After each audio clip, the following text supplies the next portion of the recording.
Ladies and gentlemen, welcome to Live with SMWS. My name's Matt Bailey. I'm the National Ambassador for the Scotch Malt Whisky Society. You'll have to forgive my voice right now.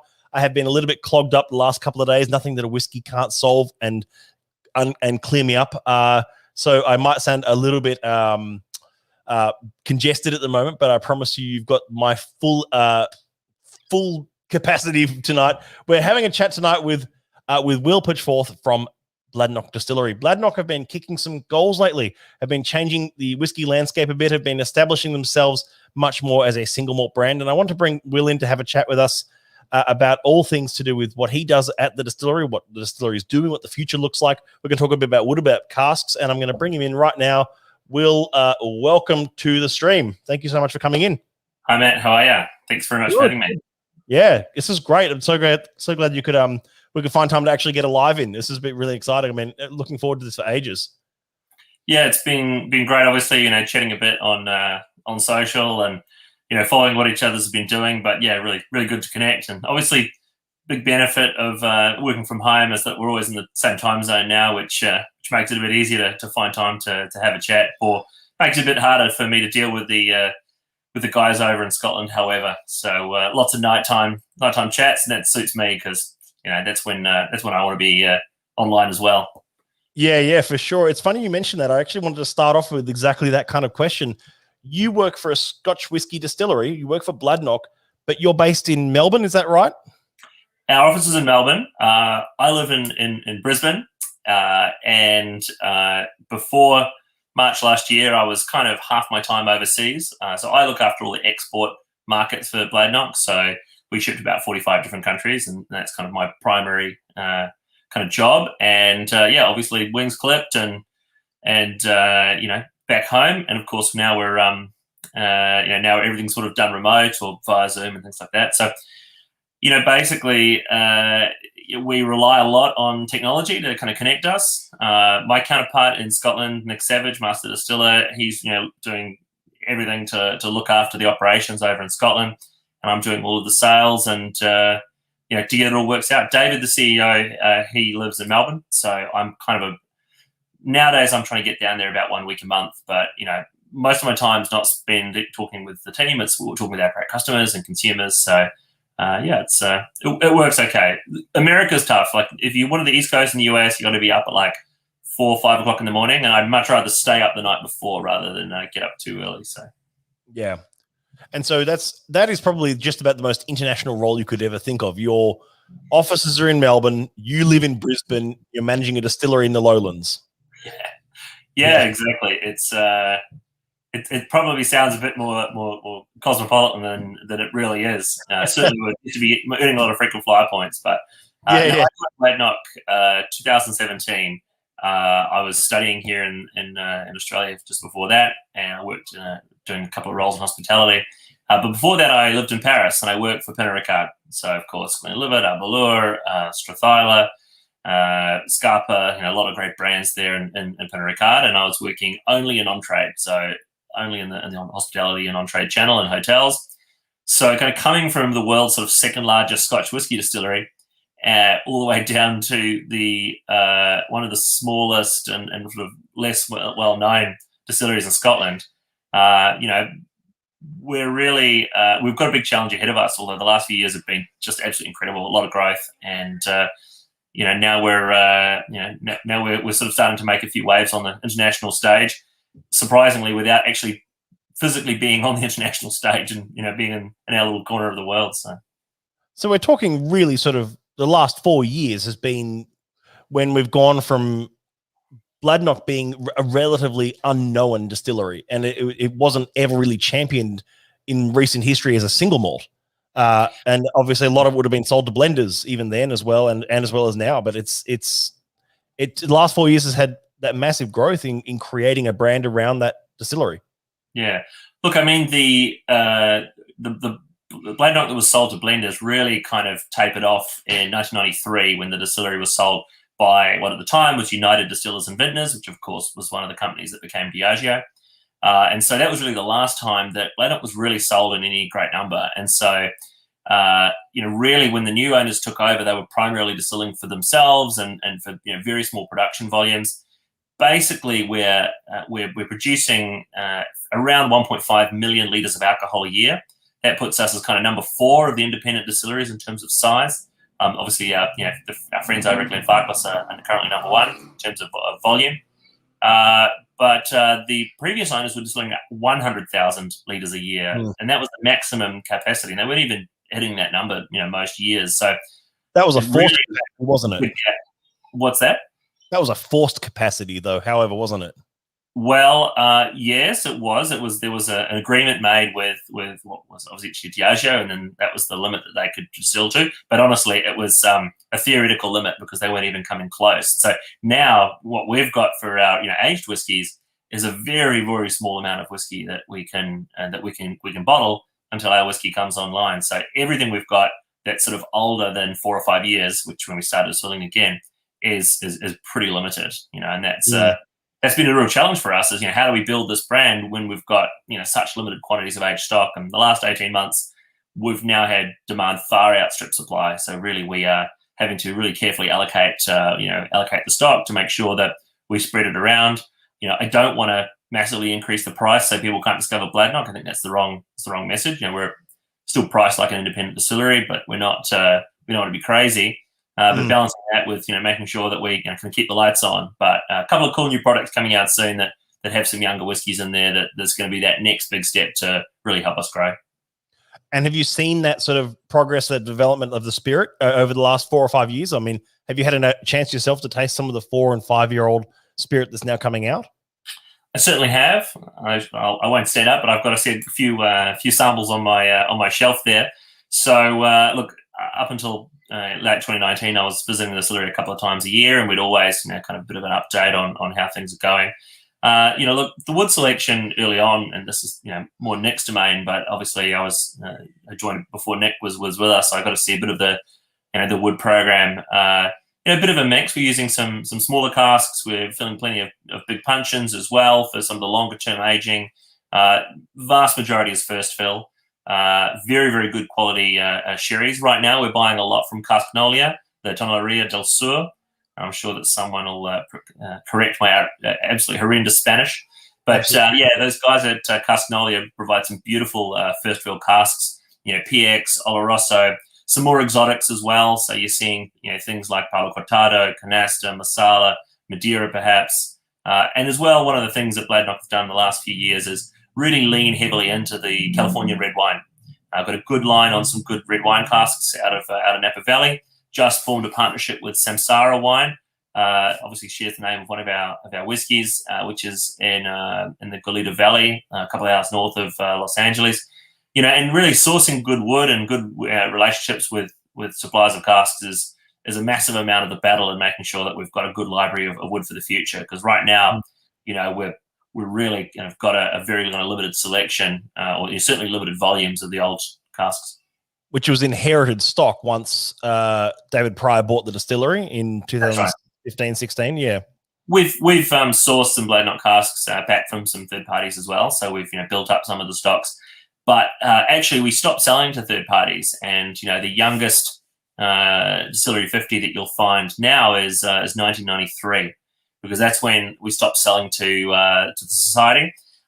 Reconnected with Ewan and Kai back in 2017, and the first casks were sold to the society back in 2018. So that was a good relationship that we've reconnected, and you and I catch up pretty pretty often, and it's a really good partnership that we've reestablished, and 25-year hiatus. Really, really happy to be working with Society again. You know what? I think that's actually a sort of a world exclusive sort of news announcement right there, folks, that we have reconnected with Bladnoch as a distillery at the SMWS, and we're super excited to be working with them again on sourcing spirit and from the distillery to bottle under our coding system, which could be Distillery 50. I'm not sure. We wouldn't be allowed to say what the code is. Secrets. Yeah. I just want to talk a little bit about the region and regionality just for a minute as well. The Lowlands, you've got your Auchentoshan, you've got your Glenkinchie, you've got the new Rosebank coming online, you've got Annandale, you've got Glasgow Distillery, you've got Bladnoch. Awesome, from our friends at Girvan. Girvan, yes, sorry. And Elsa Bay, yes, Elsa Bay Girvan, which is a fascinating site within itself. There's a lot of innovation and a lot of sort of, I guess, action happening around new distilleries in Scotland, but arguably some of the most exciting development happening is in the Lowlands. Do you think that image of Lowland whiskey always just being introductory, floral and elegant, and also you speak to a lot of whiskey drinkers who say that Auchentoshan was their introduction to whiskey, or it's either that or Lafroig, and they loved it or hated it on each end. And it's like, do you think that's an image that's going to change stylistically over time, or do you think that's something that should be celebrated? Look, I think that, funnily enough, the Lowlands represents a pretty attractive opportunity for new distilleries to start up. Because, of course, if you want to go and start a distillery in Speyside, well, first of all, finding the right place with plenty of water supply and the right location is pretty hard. And plus, there's been a lot of distilleries continuously operating, throughout the history of Speyside. You go down to Lowlands, and there are a lot of stories of rediscovery. Annandale being one, in the 1836, I believe they were founded, and then of course Rosebank, which is obviously much more recently fell dormant. So there are some kind of look.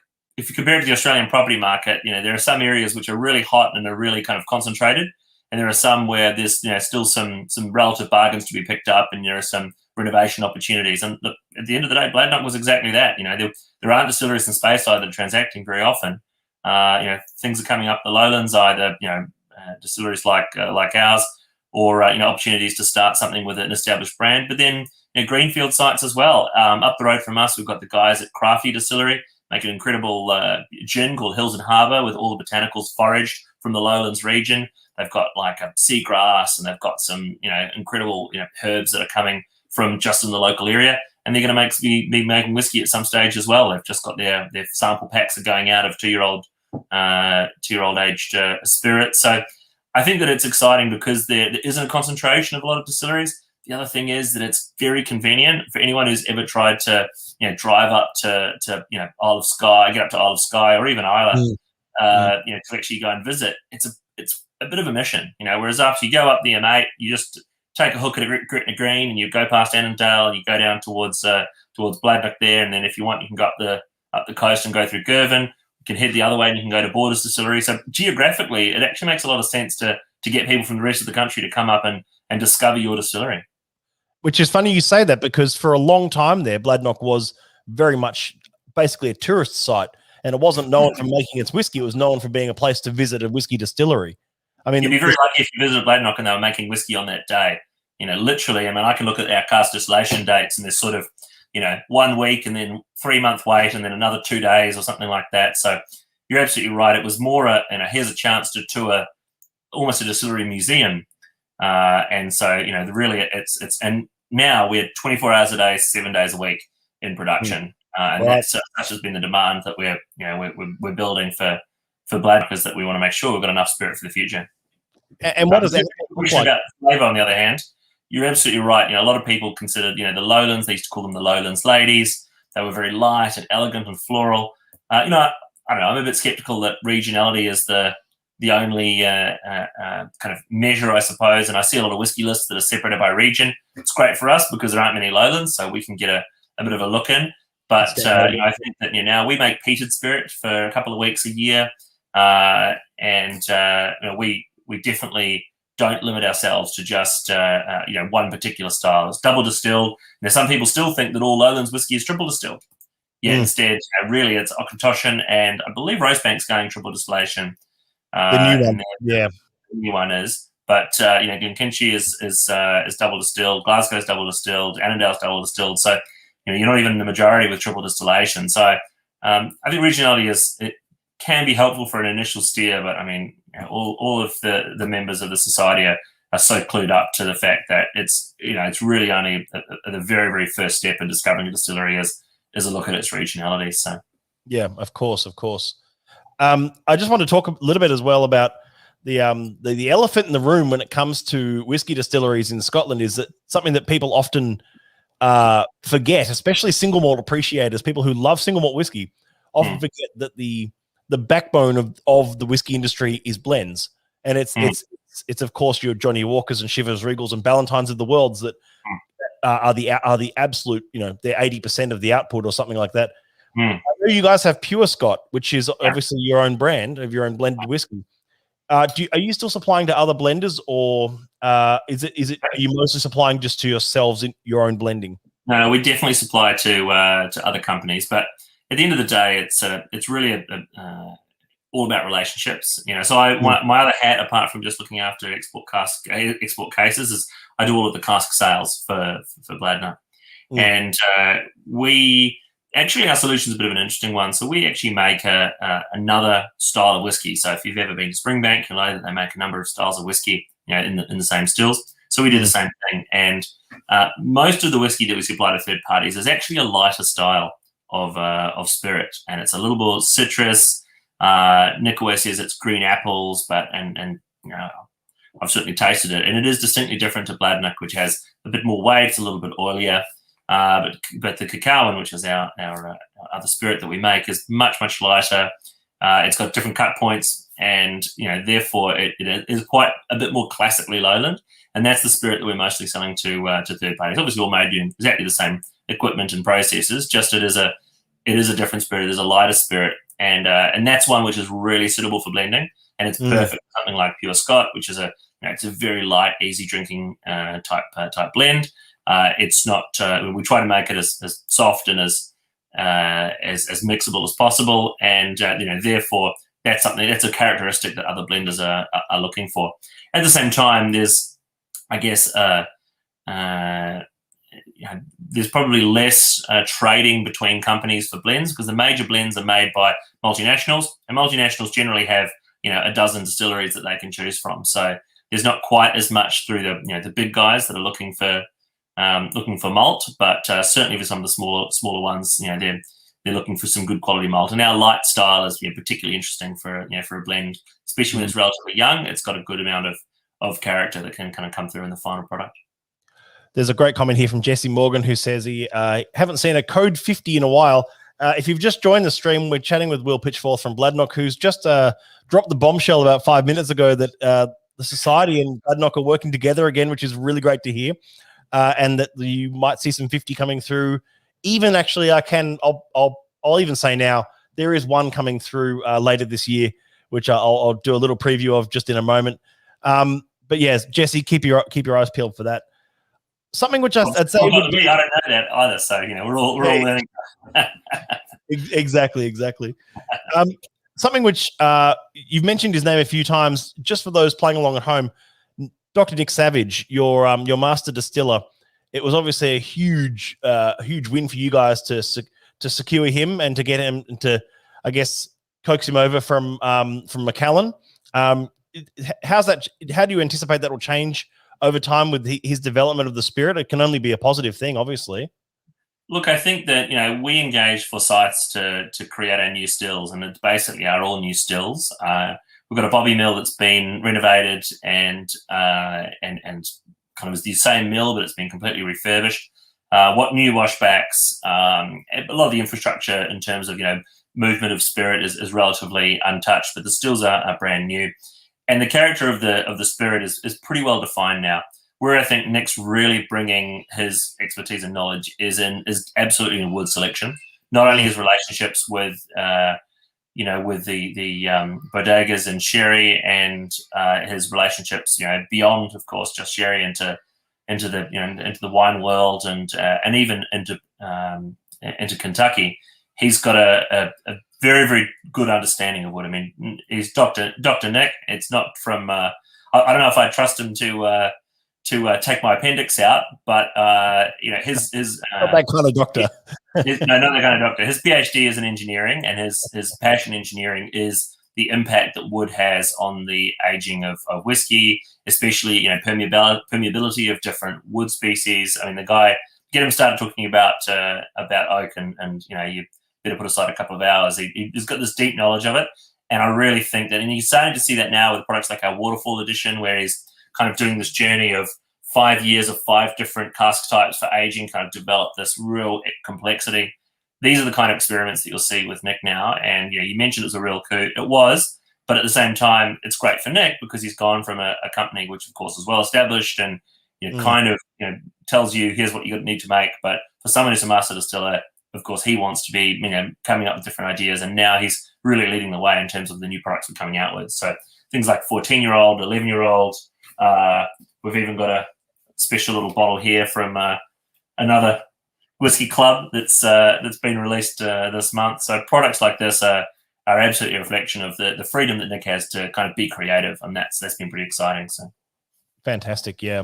Great question from Jim Finnegan here, who asks, speaking of your previous comments about the different spirit types coming off those stills, is there a change to the grain used to make a lighter style, or is it a change in the distilling process? No, grain's exactly the same. Yep. So we're now using Laureate barley. We were using Concerto. We've just changed to Laureate last year. Better yield, diastatic pressures suit us a bit better for what we're looking for. I had a bit of an idea about using Australian barley, but I looked at what the yields were. I was like, this is not made for distillers. It's also pretty poor. I'd hate to know what the costs are of importing tons of Australian barley into the UK would be. Well, I mean, there was a bit of a surplus of barley last year because a certain major trading partner decided to put a massive tariff. So I thought, hey, let's use some Australian barley because they're not going to be able to ship it to China for use in brewing.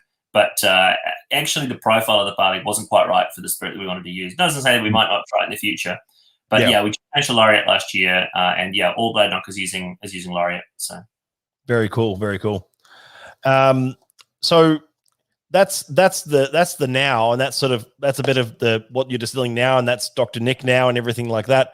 What can we expect then? Is there any sort of teasers of what we can expect sort of the future of Bladnoch to look like? And I'm not just talking from spirit, I'm also talking from a sort of a brand and development level as well. Yeah, absolutely. So like, as mentioned, the spirit that we've distilled, since we've took over Bladnoch 6 years ago, has basically come now to being over 3 years old, and probably that's a cool milestone within itself. Like you've hit that 3-year mark of producing your own spirit rather than just relying on those inherited stocks. Exactly, and I think that a brand like Rosebank really of the last 30 years or so has been trading, of course, on the history of Rosebank, and of course the prices have kept going like this. Is now the youngest spirit is 35 years. So we're fortunate that we can put out a 10 and 11-year-old, and it's been a conscious decision to not kind of Rosebank or Broerify Bladnoch because we've wanted to. Holy smokes, that's an old picture. Yeah, that's an old one. That is definitely pre. That's definitely pre the renovations. But yeah, so the idea was to kind of soften that transition. Now we've got our very first whiskey coming out, which has got part of the makeup, which is in newer spirit, which is called Vinaya. I don't have a bottle in front of me because it's still on the boat coming from Scotland, and that one is has got some of the old and some of the new, and that's going to be a really exciting milestone for us, as being able to get people to really enjoy our whiskey that we've had a hand in creating, as well as, of course, casking and re-racking and cask selection and that sort of thing. So that's in the sort of the short term. Look, long term, plenty of ideas. One of the things I absolutely love about our team is that we just never stop thinking up ideas. We have some crazy brainstorm sessions where we throw everything out there, and we're one of the things that's great about Bladnoch, and I really love compared to another multinational that I've worked at in the past, is because we're a small team, because we're very close, there's not a lot of kind of vertical jump between idea and actually making it happen. There aren't layers and layers of bureaucracy. We'll sit with the marketing team and the CEO and David Pryor, the CEO, and come up with an idea. And then that night we're on the phone to Nick and we're coming up with it. And then, in 2 months' time, it's on the shelf. And that kind of a lead time is unheard of in the big whiskey world. And I think one of the reasons we've been quite successful is we want to listen to the people drinking Bladnoch. We want to get the feedback. We've made this product. We did a single cask release, this one here, which is our Loch Marbury, and this is the first ever peated Bladnoch since we launched. And it's a single cask of peated Bladnoch that we released. And what we did is we sent 3 samples to people who signed up and got them to taste the whiskey in a Zoom session with Nick, and they voted on which one they wanted to be turned into a single cask. And that kind of democracy process could only happen in a company like ours, where we can turn something like that around, and then people have got their whiskies, and it was one that they chose. And we printed this little book in the top, and I've got it in my one, but that basically lists everyone who was responsible for making the whiskey. So little ideas like that turn into big things are really about respecting the people who've got us where we are here now, and that's the fans. And we've got some pretty crazy fans because that's whiskey. People get really into it. And the other thing that we've done, I think, really well is really directly engage with fans. I mean, if you make a comment about Bladnoch on YouTube or Reddit or Facebook, we will jump in and we will answer your question. Big transparency is what we're all about, rather than standing aloof from the people that actually make a difference, and that's the customers. That's people actually drinking our whiskey. We're big believers that if you jump on anything, we want to get involved. And sometimes my team think I'm a bit crazy because I'm up at 1 o'clock in the morning replying to YouTube comments, which is a sure way to go quietly insane. And there's a guy in his attic in New Jersey reviewing Bladnoch. I will comment and say, thanks very much for the review. I'll answer his questions. And people are blown away because they're like, look, I'm just starting my whiskey journey and I've discovered this whiskey and here's what I think about it. And you've got to pay a lot of respect to the people who make you, what you are, and don't just sit back in your sort of we'll just bottle any old crap and put a big price tag on it and people will buy it. You never ever take that attitude. So it's funny you mentioned that. I have noticed that you've been, even yourself as commercial director and others at Bladnoch, have been quite active on the social media front as well. I mean, like you see people posting, whether it be the latest release for a whiskey club somewhere, or the latest core range release, or the 10-year-old, or the 10-year-old, which was highly received as well, and like really well, like that was a loved release. That's the kind of like connection to those who are actually buying the product and who are actually engaging with that community, and people actually tasting whiskey and appreciating it, I should say, and enjoying it. And that's something you don't see, obviously, and love them to bits, but you don't see the commercial director of Diageo or something commenting on people drinking a Milton Duff. It's not really a thing. It's or a bottle of Black Label. It's not really a thing. But I think that's cool. If we get to the point where we're selling the same kind of volumes that Diageo are of Black Label, then I might have to recruit some assistants to help reply to the messages. But right now, when we're in this really critical inflection point of moving from a tiny unknown distillery to something that people really respect and love, we've got to be involved. I mean, this week, tomorrow night, I'm going along to a whiskey meet of a fan who's currently on the stream, a guy called Zach. He's up here in Brisbane, and he's just absolutely passionate about Bladnoch, and I'll come along and talk about Bladnoch. And then on Friday, I've got another one. I think I'm doing 2 next week. Like, at the end of the day, we're a small team. Everyone is really engaged all the time, and same with the rest of my team. They're always out there being ambassadors for Bladnoch, and Zach's actually watching right now, and he says, Will and the team are amazing. Hands-on and always giving huge customer service. You know what, Zach? You also need to sort out your membership. Hit me up for a code anytime. There's a question here from Jesse Morgan who says, I'll give the condensed version of that at the bottom. It says, what do you think works in the malt at Bladnoch that marries so well with the red wine cask finish? Because you did mention before about California red wine casks and how you're quite keen on that profile of it's obviously a really useful way of doing finishing, re-racking, and finding a different flavor profile. What do you think works so well with that marries so well with that red wine cask? Honestly, the real answer, you heard it here, is that when we bought the distillery, there were a whole lot of casks that were in refills, primarily big refills, that had a lot of the kind of tannic structure, but without any of the fruitiness. And re-racking into a first fill sherry would have given you the fruit, but it would have overloaded on the tannins. And therefore, red wine was perfect because it gave fruitiness, it gave sort of forward in the palate flavor, but didn't really affect that long aging. Some of these, 17, for example, was 14, nearly 15 years in refill, and so it had that nice, long, slow maturation in a refill sherry, but re-racking it into red wine hogsheads kind of really complemented it so well. So whether a new make spirit that was racked into red wine cask would do the same, probably not. But it was just the most logical next step to take these refills, and obviously all of the casks were tasted at the start. Some of them could basically just be bottled straight away, and our 10 and 11-year-olds a good example. But then there are a few there that just needed something else. And our 26-year-old's another great example. Red wine cask. It's been 23 years in refill. There's refills and bourbons in there. It's been married, re-racked into red wine cask, and it's just given it that brightness of fruit. And it's that underlying, cask maturation that's just exactly the right foundation to build up on a red wine cask finish. It's not an uncommon story. I should let members know it's not an uncommon story for often when a distillery is bought and new ownership come in, they often do inherit a lot of refill stock, a lot of sort of things that were sometimes you won't mind me saying some previous ownerships made some questionable decisions about what kind of spirit to fill, what kind of casks to use, and often it was sort of just to keep the lights on, if you like, in cases of where you're allowed to produce 100,000 liters and that's about it. So often finding those good wine casks that marry well with the spirit makes a huge difference. Great question. The other thing, of course, is that first fill sherry casks are very expensive. Very expensive. Yeah. Like you wouldn't really get away. First fill, so just so you know, I don't know if people know. So a first fill bourbon cask, ex-Kentucky, if you were to buy a small volume, might cost you 150 to 180 pounds. A first fill sherry cask, so sherry hogshead, say, might cost you 600 to 800 pounds, depending on the quality of the sherry cask. A butt, good price, 1,100-1,200 pounds, could be up to 1,500 to 1,800 pounds. That's a big investment for a small distillery to make.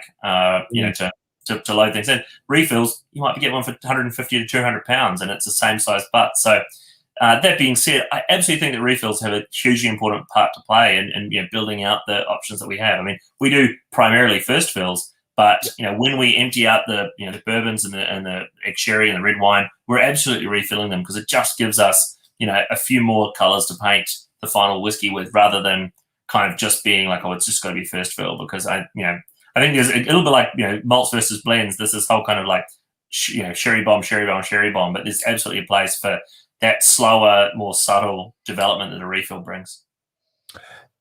I read somewhere recently that you're mostly filling into first and second fill only, predominantly first fill, but first fill and second fill. Is there any reason to shy away from third or fourth or fifth, like most distilleries do operate with? You get third and fourth fill by filling into first and second fill and then making whiskey out of it. Yeah. So generally you're not buying third and fourth fill. There's no, you're not buying third or fourth. No. So we just haven't been around for long enough to have that amount of third and fourth fill to be able to make. But 10, 15 years time, we're going to be filling in probably into a lot more refills. One of the things I love about the Scots is that they're absolutely not a wasteful people, and they will that gets used until every last drop of flavour comes out of it. And so that for us means that we're right now in the first and second fill, primarily first fill, but over time we'll get some refills in there. There was a distillery I visited a couple of years ago in Scotland, and I was having a look at this rack of 9th and 10th refill casks, and it was like, well, there's a purpose for everything, and they're not going to waste anything. There's a great question here from James Caden, who asks, Will, aside from Bladnoch, which Scotch whiskey do you enjoy and why?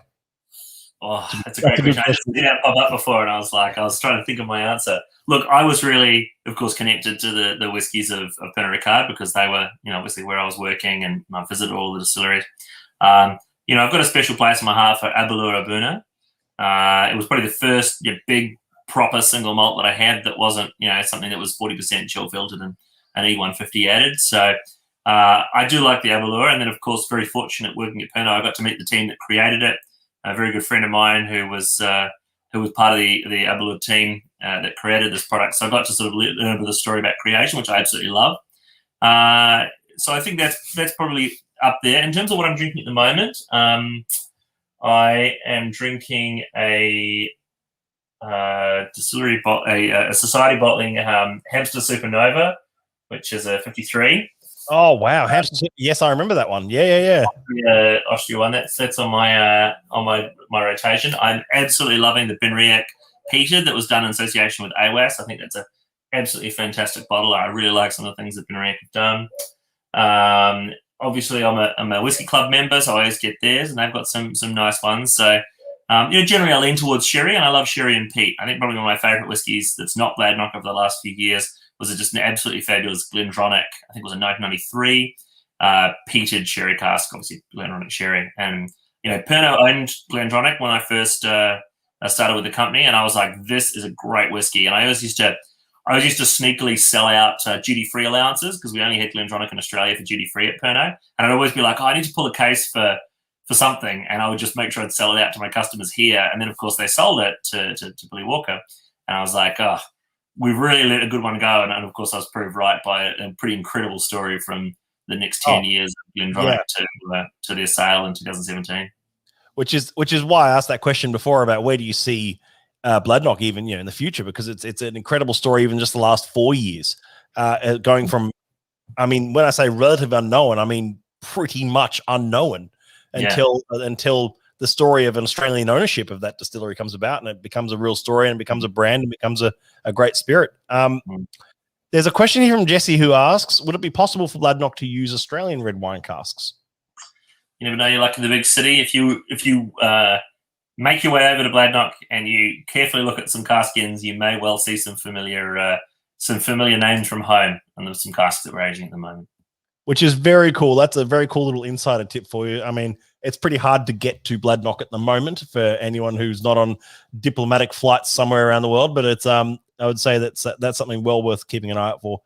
Well, I won't take up any more of your time, really. This has been fantastic just to catch up, have a chat, talk a bit about Bladnoch, and drop some cool little bits of news in the middle there. So thank you so much. It's great to learn about you, great to learn about the distillery and everything that's going on over there. I did make mention before we go, I'll just make a couple of last mentions, and that in years prior, we've had whiskies that looked like this.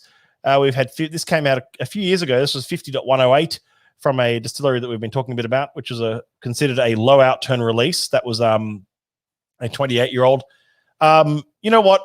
Because Will was so generous in providing a bit of a sneak preview of our relationship with Bladnoch, I will show you now.